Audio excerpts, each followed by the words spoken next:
Hello, good morning, good morning, good morning. I am not going to be on here long.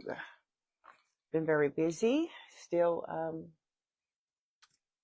cooking, getting ready to start my Thanksgiving stuff soon.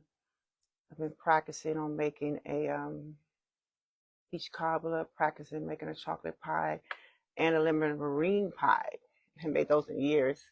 But good morning, how are y'all doing? Just checking on everybody to see how everybody is doing. This health thing I'm still on is kind of crazy, and I'm still trying to figure out what I want to do and how I want to help in changing your diet and changing your food. And I made what did I make? A chocolate pie, trying to change out the bad stuff and change the ingredients so it could be clean and not so bad.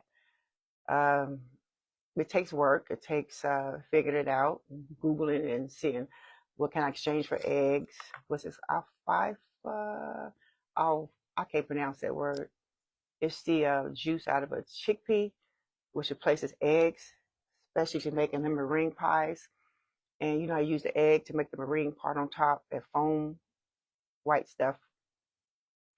Well, the juice of a chickpea, you know, canned chickpea, or you can make it from scratch. That makes the same thing as it does the same thing as the egg white does for your meringue.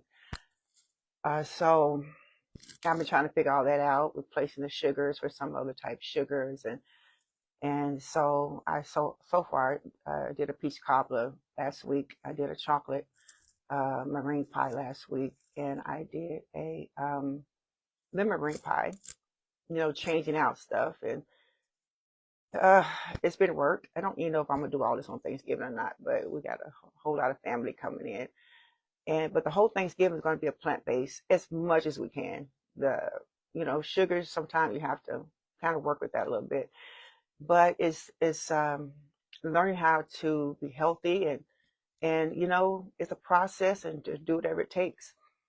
That's why it's good to have a community. It's hard by yourself. I think I told you in my last Facebook Live. When we did it, we was kind of alone by ourselves. It wasn't really a community, a group. And then half my family is a plant based. But it takes a community, and I'm here to help anybody who needs help in that area. I'm finding out a lot of people are going vegan now. A lot of people is understanding, what's going on with the food and things like that. My goal is to take it into the churches. It's not a lot preached on in the pulpits about health. Um, People call people in for conference, but a lot of people won't call people in to talk about health. And that's the most important thing, especially when we get in the 60s and 70s and 80s and you figure out, oh my God, I wish I would have changed something when I was younger. I think we don't think about it when we're younger. And then we start thinking about it as our bones start aching and our body starts changing. And it's never too late. I know somebody who started in their 70s and they're doing very well. So it's never too late to work the body and work out and try to go on this healthy road. It's not complicated. It's really your flesh is craving for things it doesn't need. Your flesh is always, that preach by itself. Your flesh is always going to crave something that what God did not design for your body to do. And once your flesh get a taste of it, it's going to keep craving it over and over and over. You say you can't have you can't do without your meat, or you say you got to have dairy, things like that. You don't have to have anything. You can change your taste palettes. You can exchange it for something else that has a similar taste to it. That's why we use mushrooms and what is it called? Lion mane and different type portobello and different type mushrooms that give you the same taste as chicken and some of the meats that you eat. Soy curls, you can make it taste like hamburger meat and make sloppy joes and things like that. So there's a lot of things you can exchange or replace and still get the same taste in foods you have. If you notice, most foods do not taste good without seasonings, and most seasonings are made from herbs and plants. So if you don't put seasoning on the chicken's not going to taste good. You don't put a lot of foods that you like, they're tasting better by plant-based stuff, herbs and seeds and things like that, salt and pepper, of course, and things like that. So that's what makes your food taste good. So that's why you can take anything, mushrooms, and once you season it real good, you can get it to taste the way you want to. But I'm not gonna stay on here long. Just want to say hi. I missed last Friday. I'm not gonna be on every Friday. I'm gonna be on when I feel like being on. Oh, we're so busy. Things I have to do.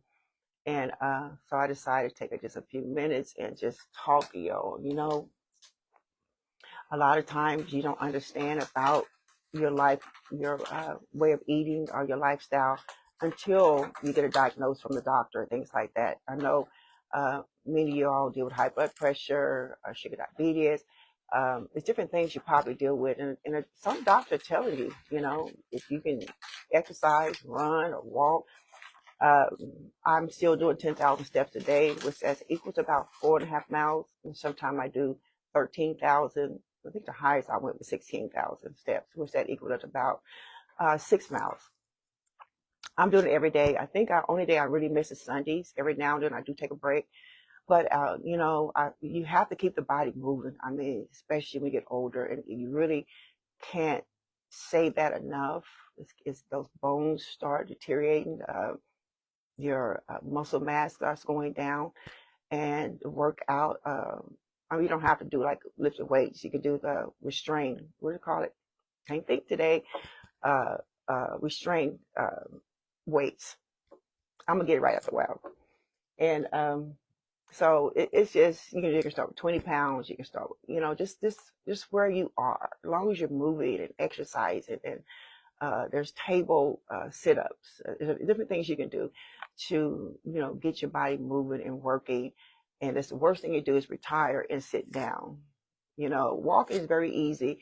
You know, riding a bike is, we have a exercise bike in my bedroom, and I found out that, you know, half my steps I can do on the bike.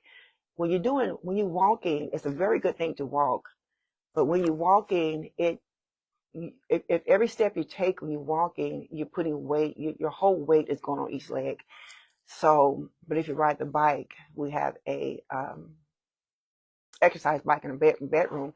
And one thing about riding the bike, all the weight is not on your legs, but you still get the points of having steps. So when I say I do 10,000 steps a day, I maybe 2 of the miles is on the bike.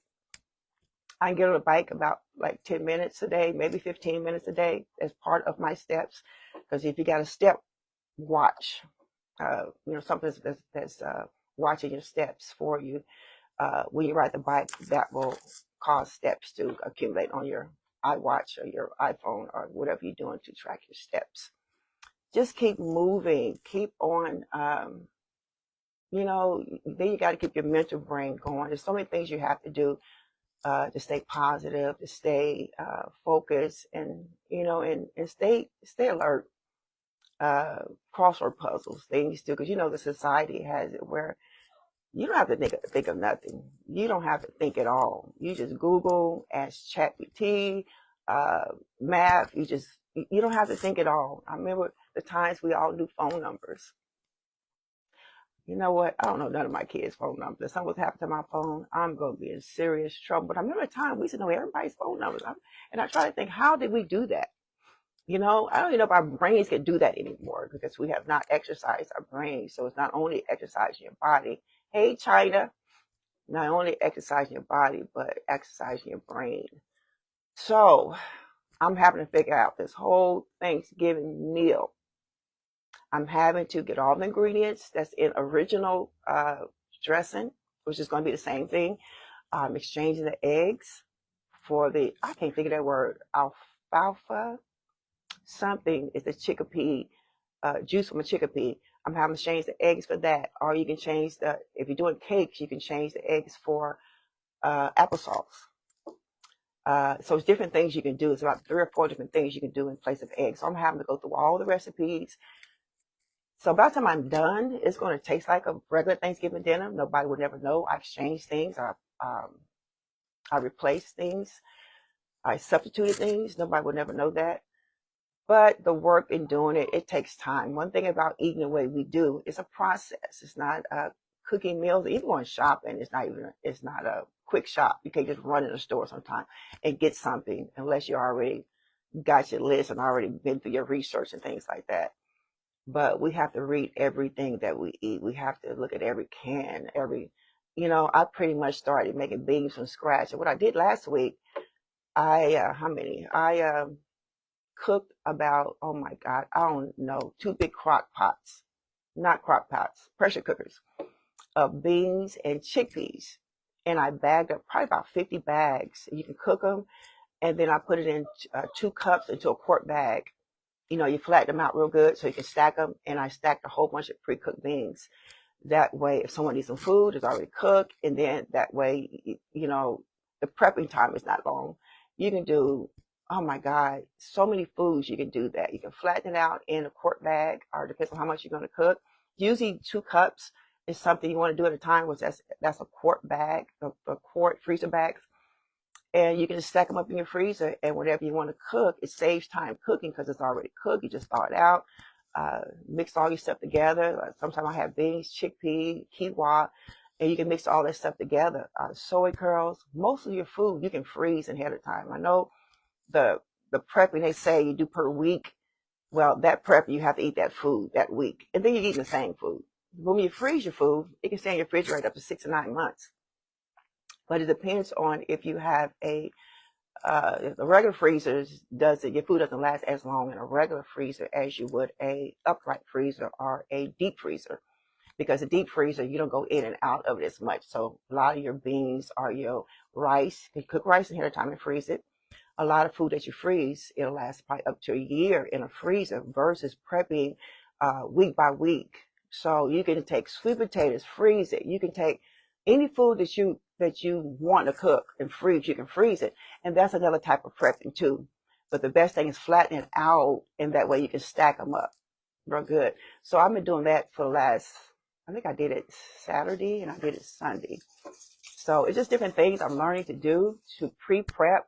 And, when you pre-prep, it makes you not mess up as much, because sometimes you don't feel like cooking. You'll grab whatever's, first thing, if you're plant-based or vegan, you shouldn't have nothing bad in your refrigerator or freezer anyway. But, sometimes when you don't want to eat, my go-to sometime when I mess up is McDonald's fries. Oh my God. I love McDonald's fries, but they're the most worst foods you can eat. I mean, the oils in it, first thing, is no good. I think they say they fried about 2-3 different oils, and they sit in the freezer. You don't know how long it sit, and then they pre-cook it twice. It's something they do. I read research on that. My go-to would be McDonald's fries, and I think I do that maybe once a month, because it's bad. But sometimes you just, to be honest, it's being consistent but not messing up every day. My mess up is not, I would never mess up on chicken. I would never eat chicken. I would never eat a steak. I would never eat beef. I would never eat no kind of meat or fish. That is not my mess up. Is stuff like fries or oils and things like that. And I do it every now and then, but not often. Because sometimes you just get lazy. We all get lazy in areas. But you know what? I'm not messing up like I used to. Lord, we used to do that once a week. Now it really doesn't bother me. There's some days you're working so hard, you get tired. I'm like, you know what? Just give me some fries. Give me some quick, But we're learning as we go. I'm not gonna stay on it long, but I had not been on here for a couple of weeks. I want to see how everybody's doing, and I'm trying to build up my YouTube and my Facebook, and what else I have. I got so many things I have. I don't know what all I have. But I'm trying to build up my social media a little better. So even if I get on for 1 minute, I'm determined to get on. Today, what I got planned to do today, before I get off, let me tell you what I got planned to do today. I got to go to Costco's. The closest Costco's that I have is more. But I got to go all the way out, 122nd, whatever, that area. Because the Costco's over here do not have frozen pineapples. So I'm having to go there today and do a few shopping and do little things like that. But I'm okay with it because I get more steps in. You know, we park always. We don't park close to the door. We don't pray for a parking place. We pray for a further away parking place so we can get our steps in. But I'm going to get off, and I love everyone. If you want to get in contact with me, please contact with me. Please message me, and I will message you back. I can help you on this road. It's really hard to get people to change their diet. It's not something that most folks, you know what, if I can get away with eating chicken and all that stuff, I would. But the scary part is, it's, you know, the stuff that the doctors have diagnosed it with. I'm doing a whole lot better. I'm not on no medications, things like that now. And, but the one high blood pressure that I forget to take. But, the scariest part about it is, and it can be scary, but it's something that you have to do. This the scary part about it, I almost lost my thought. The scariest part about it is if I had not changed my diet, and I know what the doctors diagnosed me with, you know, rheumatoid arthritis, high blood pressure, pre-diabetic, what's that called? Phenalgy. I think I'm pronouncing it right. I mean, so many things they diagnosed me with. And I think about, what if I had not changed my diet? What predicament would I be in right now? I mean, the scary part is to think about. I get really, it frightens me to think about it. Where would I be right now? I'm 62 years old, and all the bad eating that I did. We've been plant-based for about, oh my God, probably 15 years. I think it's something like that. But the scary part is, if I hadn't done this, what my situation would be. And I wish I would have, you know, known this long time ago. I'm a type person that when I get wisdom or get knowledge, I would immediately do it. I do not like process. I don't like process. I'd rather go cold turkey. If something's going to work for me, I'm going to do it. I'm really going to do it. Now, if I can talk to my 20-year-old self, I don't know what state of mind I would have been, or if I would have changed. I always been a disciplined person. I always went cold turkey. If I knew something was wrong, I always did that. But when it comes to food in my, you know, 20s, I don't know. Like I said, I really don't even know. But my thing is, I believe I would have, but I had 6 kids, you know, pregnant 6 times, and you know, one of my sons had cancer.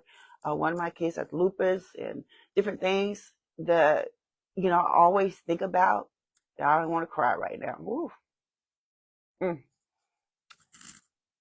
always think about, why am I getting so emotional? I always think about, if I would have done this, what I'm doing now, when they were babies, maybe he would not have got cancer. Maybe Suave would not have lupus. You know, different things that's happening with my kids now. I don't blame myself, but I was talking to myself today. You ain't crazy when you talk to yourself. I said, if I can do everything different, but have the state of mind I have right now, oh my God, things would be so different. And that's why young people got to listen to us older people, because if you listen to us, I know my kids talk about, you know, when mom say wash dishes, when mom say clean your room, they get upset and mad about that. But when they left the house and got their own house, their own stuff, they were like, dang, that's all we had to do. Now we got to pay bills. We got to clean the whole house now. Now we got to pay bills, electric, gas, and water. We didn't know how good we had it when we was at home. We thought washing dishes was such a chore. And we get mad, and we got to get a whooping or something for washing dishes and cleaning our room. And they found out that wasn't even nothing but the stress you have as an adult. If you can go back in time and repeat that, you'll be grateful to wash dishes. You'll be grateful to clean your room. And but you know what? It's hard telling young people that now. They so busy ready to be grown, and then they all gonna come back 15 years later and say the exact same thing. God, I wish we would have listened. Well, your brain is not equipped to listen for some reason. But if I would go back in time and think about each one of my children right now, God, for their sake, I would have did all of this, you know, their health, you know, I don't know why. So they got lupus. I don't know, you know, they're saying that my son might have got cancer from he's an artist and he paint a lot. And they said that could have happened, things like that. But I don't know. But they all would have been vegan. I don't know if they've been happy about it, but they all would have been not vegan, but plant-based, and no telling where the health situation will be right now. So I thought about that this morning, and it got kind of emotional because, it's hard being a mom. It's hard to know you're doing the right things for your kids, and you didn't really realize you was doing the wrong things, until years later. After, it's really not too late, because thank God that half of my kids are vegan. But just something I just thought about this morning. The poisons that's in food, the things that's causing people to, their life has changed. People in a wheelchair, people doing this, but they rather eat bad than to, substitute something and change your diet. So, because for your health's sake, why be in a wheelchair? Why have brain fogs, and why have dementia? Why have Alzheimer's? Why have any of this stuff? We don't have to. So it's like we have a precaution, insurance, and not saying everything's perfect, not saying because we're doing this way, everything will be 100%. We have to trust God with that part. But I'm just saying, listen, I got emotional today when I thought about, God, what if, it's always a what if. We get our age around 60, 62, and some people way before that. You always have this, what if I would have did this? What if I would have trained my kids this way? What if I would have did something different? That's why it's always to get wise counseling on what you do. Because when you get our age, I don't have any regrets. I just wish I would knew some of the stuff I knew now. I would start oh my God. I don't know if my kids would like it or not, but I would have had a whole different system set up.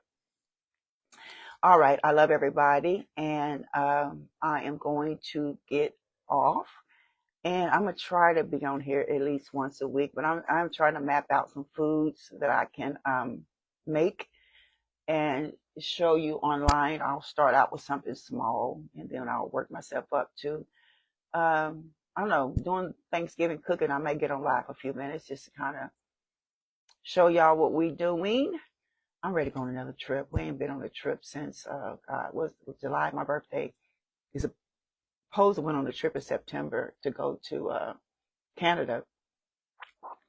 That would be, our trips. We drive 4 hours at a time, 4 hours a day, in whatever city we stop at on our way to our destination, because we really don't have a destination. When we get to the destination, we stay there one day and come back. And I love those trips. Oh my God. You just 4 hours a day, because I don't drive, but my husband won't be tired, but 4 hours a day is so relaxing. And then you get to see a whole bunch of cities, and I love it. So we're supposed to be planning a Canada trip, but probably gonna put that aside and do New York instead.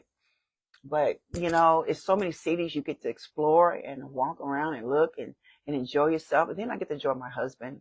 I love being by myself with my husband. But I just threw that out there. But I love those trips better than any trip in the whole. Any trips is the one that's most intimate. You're by yourself. You're not around a whole lot of people. I'm an introvert, so that's great. And the conversations that we have, we always park at a Home Depot or a Lowe's, or mainly Home Depot. And that's where we sleep, because we have an RV. One day we're going to take out we're going to drive out. We have a 44-footer too. Most of the time we're doing those trips like we're doing driving. We have a drive one. What's the name of that one? It's a Mercedes something. Okay, what's it called? My dad gave it to me. It's a 2005. My dad gave it to me. As he got older, he couldn't drive it anymore. So that's been our go-to, getting that RV and parking at Home Depots and, staying there all night. And then we'll just enjoy that whole town. The next morning, go to our next town. But then we go to the bathroom at Home Depots. Of course, we have a bathroom in our RV, but we don't hardly use that as much. But it is great. I mean, that's a great trip, and we're getting ready to plan that. And that keeps your mind clear. I think everybody should have a outlet where they get away from their environment. But on the trip, y'all, A lot of times I make rice, quinoa, soy curls. What else I put in it? Sometimes beans. But on the trip, normally I do the rice and quinoa. And that's wild rice you can put in it and season it real well. And I take big old quarts of it with me in our refrigerator in our RV. And we eat that most of the time. Most of the time we very, very seldom eat out anywhere. But it's just safe for us that even on our trips, we still plan our food and eat right. We don't plan to mess up, you know. But anyway, let me get off. I'm done. I got to do I drank my, what I do today? I drank my spinach, a cup of spinach, chia seeds, and pineapples, which right here, I got to finish drinking that. And then while I'm doing my 2,000 steps, Lord, what am I doing? While I'm doing my 10,000 steps, which it takes me, you can do 10,000 steps if you're walking kind of on a pace, hour and 45 minutes. And usually when I'm doing that, either I'm praying, I go to my prayer room, but when I come out of my prayer room, while I'm praying or reading a book, I do my steps then, and it makes the time go pretty fast. All right, that's all I got to say. I'm getting off. I love everybody. Contact me if you need to, and I'll be back on sometime next week. All right, love you. Bye-bye.